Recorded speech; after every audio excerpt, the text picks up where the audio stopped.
സുനിൽ ആൻ്റണി എന്നാണ്. ഞാൻ എറണാകുളത്തുള്ള ആലുവയിൽ കൊങ്ങോർപ്പള്ളി എന്ന് പറഞ്ഞ സ്ഥലത്തു നിന്നാണ് ഞാൻ വരുന്നത്. ഞാനൊരു നേഴ്സാണ്. ഞാനിപ്പോൾ OET പരീക്ഷ എഴുതി. എനിക്ക് ഇന്ന് റിസൾട്ട് വന്നു. അപ്പോൾ ഞാൻ സാക്ഷ്യം പറയാമെന്ന് മാതാവിനോട് പറഞ്ഞിട്ടുണ്ടായിരുന്നു. അപ്പോൾ റിസൾട്ട് വന്നാൽ നേരെ ഞാനിങ്ങോട്ട് പോകുന്നു സാക്ഷ്യം പറയാനായിട്ട്. മാതാവിന് നന്ദി പറയാനായിട്ട് നേരെ ഞാൻ വരികയാണ് എറണാകുളത്ത് നിന്ന്. ഞാൻ കുറേ കഷ്ടപ്പാടിലൂടെയാണ് വളർന്ന് വലുതായത്. എൻ്റെ അപ്പച്ചൻ, ഞാൻ 3ാം ക്ലാസ്സിൽ പഠിക്കുന്ന സമയത്താണ് അപ്പച്ചന് വീതം കിട്ടി ഞങ്ങൾ കൊങ്ങോർപ്പള്ളി എന്ന് പറഞ്ഞ സ്ഥലത്ത് ഞങ്ങൾ സ്ഥലം വാങ്ങിക്കുന്നത്. 5 സെൻറ്റ് സ്ഥലമാണ് വാങ്ങിച്ചത്. പിന്നീടാണ് ഞങ്ങൾ അറിഞ്ഞത് അതൊരു ഇഷ്ടികക്കുളമായിരുന്നു, വെള്ളക്കെട്ടുള്ള സ്ഥലമായിരുന്നെന്ന്.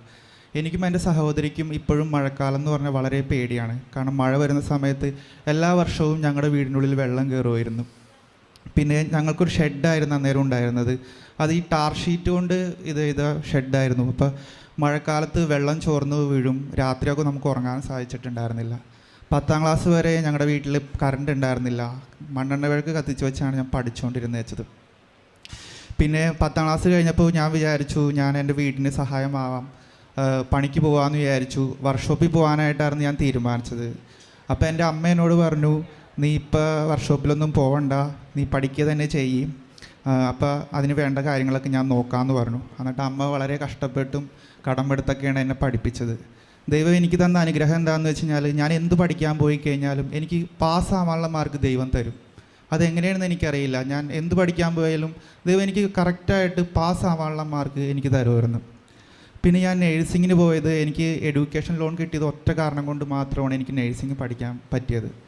പിന്നെ ഞാൻ ഒരു മെയിൽ നേഴ്സ് ആയതുകൊണ്ടും GNM പഠിച്ചതുകൊണ്ടും എനിക്ക് ഓപ്പർച്യൂണിറ്റീസ് വളരെ കുറവായിരുന്നു. 9 വർഷം ഞാൻ കയറി ഇറങ്ങാത്ത ഏജൻസികളൊന്നും ഉണ്ടായിരുന്നില്ല. അതിനിടയ്ക്ക് ഒരു ഏജൻസി എന്നെ പറ്റിച്ചു. ഞാൻ വീടിൻ്റെ ആധാരം വെച്ച് ലോൺ എടുത്തിട്ടാണ് ആ ഏജൻസിക്ക് വിസയ്ക്ക് വേണ്ടി പൈസ കൊടുത്തത്. പിന്നീടാണ് അറിഞ്ഞത് അതൊരു സ്കാമായിരുന്നു എന്ന്. പിന്നെ ഉള്ള രാത്രികളിൽ എനിക്ക് ഉറക്കമുണ്ടായിരുന്നില്ല. കാരണം ആകെ ഉണ്ടായിരുന്ന കിടപ്പാടം വെച്ച് ഞാൻ ലോൺ എടുത്തു. ഞാൻ കാരണം എൻ്റെ വീടിൻ്റെ കിടപ്പാടം പോകുമെന്ന് എനിക്ക് ഭയങ്കരമായിട്ടുള്ള ടെൻഷനായിരുന്നു. ഉറക്കമില്ലാത്ത രാത്രികളായിരുന്നു ആ സമയത്ത്. 9 വർഷം ഓരോ ജോലിക്കും വേണ്ടി ഓരോ സ്ഥലത്തും അലഞ്ഞു തിരിഞ്ഞ് നടന്നു. ഒന്നും കിട്ടിയില്ല. അവസാനം എനിക്ക് ഒരു ജോലി ഗൾഫിൽ റെഡിയായി. അത് പോകാനായിട്ട് നിൽക്കുന്ന സമയത്ത് എനിക്ക് വിസയും വന്നു, ടിക്കറ്റും വന്നു. ശനിയാഴ്ചയാണ് എനിക്ക് കയറേണ്ടത്. അങ്ങനെ ഇരിക്കുന്ന സമയത്ത് കറക്റ്റായിട്ട് തിങ്കളാഴ്ച ഫ്ലഡ് വന്നു. എൻ്റെ വീട് മൊത്തം മുങ്ങിപ്പോയി. പിന്നെ ഞാൻ ബുധനാഴ്ചയാണ് വീട് ക്ലീൻ ചെയ്യാനായിട്ട് വരുന്നത്.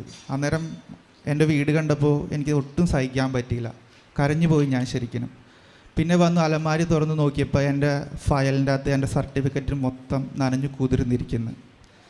ഞാൻ എന്ത് ചെയ്യണമെന്ന് എനിക്കറിയാൻ പാടില്ലായിരുന്നു. 9 വർഷം കഷ്ടപ്പെട്ട് അവസാനം ഒരു ജോലി കിട്ടിയപ്പോൾ എൻ്റെ സർട്ടിഫിക്കറ്റ് എല്ലാം നനഞ്ഞിരിക്കുന്നു. ഞാൻ ദൈവത്തോട് കരഞ്ഞ് പ്രാർത്ഥിച്ചു. ആരും കാണാണ്ട് ഒറ്റയ്ക്ക് ഞാൻ ആ വീടിൻ്റെ റൂമിലിരുന്ന് കരഞ്ഞ് ഞാൻ പ്രാർത്ഥിച്ചു. എന്നിട്ട് ഞാൻ ആ സർട്ടിഫിക്കറ്റ് എല്ലാം വെയിലത്ത് ഉണക്കാനായിട്ട് വെച്ച്.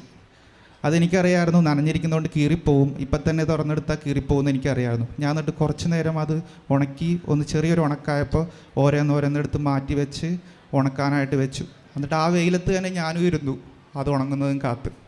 എൻ്റെ എന്തോ ഭാഗ്യത്തിന് ആ സർട്ടിഫിക്കറ്റും ഉണ്ടായിരുന്ന സീലൊന്നും കലർന്നിട്ടുണ്ടായിരുന്നില്ല. അതുകൊണ്ട് ഞാൻ രക്ഷപ്പെട്ടു. പക്ഷേ എൻ്റെ പാസ്പോർട്ടിലുള്ള ഫോട്ടോ കലർന്നു പോയി. എനിക്ക് ശനിയാഴ്ച കയറണം. ബുധനാഴ്ചയാണ് ഞാനിത് കാണുന്നത്. ഞാൻ ദൈവത്തോട് കരഞ്ഞു പ്രാർത്ഥിച്ചു. അപ്പോൾ അന്നേരത്തെ ഉണ്ടായിരുന്ന നമ്മുടെ വിദേശകാര്യമന്ത്രി അന്നൊരു പ്രസ്താവന ഇറക്കി, ഫ്ലഡിൽ നഷ്ടപ്പെട്ടു പോയ പാസ്പോർട്ടെല്ലാം ഒരു ദിവസം കൊണ്ട് തന്നെ കിട്ടുമെന്ന്. എനിക്ക് ചെറിയ പ്രതീക്ഷകളായി. ഞാൻ നേരെ പാസ്പോർട്ട് ഓഫീസിൽ ചെന്നു. അപ്പോൾ അവിടെ കണ്ട മാം എന്നോട് പറഞ്ഞു, ഫ്ലഡിൽ പെട്ടതാണെന്നുണ്ടെങ്കിൽ നീ വെയിറ്റ് ഒന്നും ചെയ്യണ്ട. നല്ല തിരക്കായിരുന്നു അവിടെ. എന്നെ നേരിട്ട് എൻ്റെ അടുത്ത് കയറിക്കോളാൻ പറഞ്ഞു. കയറി അവിടെ ഉള്ള പരിപാടികൾ ഒരു 3 സ്ഥലത്ത് ഫോട്ടോ എടുക്കലും കാര്യങ്ങളൊക്കെ കഴിഞ്ഞു. അപ്പോൾ തന്നെ മാം എറണാകുളം റീജിയണൽ ഓഫീസിലോട്ട് വിളിച്ചു പറഞ്ഞു, ഇതേപോലെ ഒരു പയ്യൻ വരുന്നുണ്ട്, അവന് ശനിയാഴ്ച കയറി പോകണം, അപ്പോൾ അവൻ്റെ പാസ്പോർട്ട് റെഡിയാക്കി കൊടുക്കാം. ഞാൻ അവിടെ നിന്ന് ആ മാമിന് നന്ദിയും പറഞ്ഞ് അരമണിക്കൂർ എടുത്തു എനിക്ക് ആലുവയിൽ നിന്ന് എറണാകുളം റീജിയണൽ ഓഫീസിൽ എത്താനായിട്ട്. ആ ആലുവ റീജിയണൽ ഓഫീസിൽ എത്തിക്കഴിഞ്ഞപ്പോൾ എനിക്ക് എൻ്റെ പാസ്പോർട്ട്, പുതിയ പാസ്പോർട്ട് എൻ്റെ കൈ കിട്ടി. ആ പാസ്പോർട്ടിന് നല്ല ചൂടായിരുന്നു. പ്രിൻറ്റ് ചെയ്തതിൻ്റെ ആ ചൂട് എൻ്റെ കയ്യിൽ അനുഭവപ്പെട്ടായിരുന്നു. 1 മണിക്കൂർ കൊണ്ട് എനിക്ക് പാസ്പോർട്ട് കിട്ടി. എൻ്റെ ജീവിതത്തിൽ സംഭവിച്ച ഏറ്റവും വലിയ അത്ഭുതമാണത്. ഞാൻ ഇന്നും ദൈവത്തിന് അതോർത്ത് നന്ദി പറയുന്നു. ശനിയാഴ്ച ഞാൻ കയറിപ്പോയി. 2 വർഷം ഗൾഫിൽ ജോലി ചെയ്തു. ആ സമയം കൊണ്ട് വീടൊക്കെ ഒന്ന് ശരിയാക്കി, കടങ്ങളെല്ലാം വീട്ടി, കല്യാണം കഴിച്ചു. എനിക്ക് സേവിങ് ഒന്നും ചെയ്യാൻ പറ്റിയില്ല. എനിക്ക് തിരിച്ചു വരേണ്ടി വന്നു. തിരിച്ചു വന്നിട്ട് ഞാൻ OET ഒരു യൂറോപ്യൻ കൺട്രിയിൽ ഒരു സ്വപ്നം കണ്ടു. കാരണം എൻ്റെ വീട്ടുകാർ വളരെ കഷ്ടപ്പാടുകളിലൂടെ വളർന്നു വന്നു. എനിക്കും അവർക്കൊന്നും ചെയ്യാൻ പറ്റിയില്ല. എനിക്ക് അവരുടെയൊക്കെ ലൈഫ് സ്റ്റൈലും മാറ്റണമെന്ന് ഭയങ്കരമായിട്ടുള്ള ആഗ്രഹമുണ്ട്. എപ്പോഴും ഞാൻ ആലോചിക്കും എൻ്റെ അമ്മയൊക്കെ ആയാലും നല്ല രീതിയിലൊന്ന് ജീവിപ്പിക്കണം. എനിക്ക് ഭയങ്കരമായിട്ടുള്ള ഒരു സ്വപ്നമുണ്ടായിരുന്നു. അങ്ങനെ ഞാൻ OET എഴുതാനായിട്ട് ആദ്യം പോയി. 1 മാസം ക്ലാസ് അറ്റൻഡ് ചെയ്തപ്പോഴേക്കും കൊറോണ വന്നു. അങ്ങനെ കൊറോണ വന്ന് ഫുള്ള് ലോക്ക്ഡൗൺ ആയി, പഠിക്കാൻ പോകാൻ പറ്റാണ്ട അവസ്ഥയായി. പിന്നെ ഞാൻ അല്ലറച്ചില്ല കൊറോണ ഡ്യൂട്ടിക്കൊക്കെ പോയി, കൂട്ടുകാരൻ്റെ ഒപ്പം ജോലിക്കൊക്കെ പോയി. അങ്ങനെ ലാസ്റ്റ് ഒക്ടോബറിലാണ് രണ്ടാമതും പിന്നെയും ഓഫ്ലൈൻ ക്ലാസ് സ്റ്റാർട്ടാവുന്നത്. അന്നേരം ഞാൻ ക്ലാസ്സിൽ പോയി ആലുവ ഗ്രേസ് അക്കാദമിയിലാണ് ഞാൻ പോയത്. അപ്പോൾ അവിടെ വെച്ച് ഒരു സ്റ്റുഡൻ്റാണ് എന്നോട് പറയുന്നത്, അമ്മയോട് വന്ന് പ്രാർത്ഥിച്ചു കഴിഞ്ഞാൽ, എൻ്റെ സങ്കടങ്ങളൊക്കെ ഞാൻ പറഞ്ഞപ്പോൾ പറഞ്ഞു, അമ്മയോട് വന്ന് പ്രാർത്ഥിച്ചു കഴിഞ്ഞാൽ നീ ചോദിക്കുന്നത് എന്ത് നിനക്ക് കിട്ടുമെന്ന് പറഞ്ഞു. ഞാൻ അന്ന് തന്നെ ഇവിടെ വന്നു, ഉടമ്പടി എടുത്തു, ഇവിടെ ഇരുന്ന് കരഞ്ഞ് ഞാൻ പ്രാർത്ഥിച്ചു. എൻ്റെ കണ്ണീര് ഇവിടെ വീണു. അമ്മയോട് പ്രാർത്ഥിച്ച അതേപോലെ തന്നെ എനിക്ക് അമ്മ ആ 4 മൊഴിയുള്ളൂ എനിക്ക് ബി തന്നു. എനിക്ക് പറയാൻ വാക്കുകളില്ല. നന്ദി അമ്മേ, നന്ദി. പരിശുദ്ധ അമ്മയ്ക്കും തിരുകുമാരനും 1000 നന്ദി പറയാം. ഈ സുനിലിൻ്റെ സാക്ഷ്യം വലിയൊരു സാക്ഷ്യമാണ്.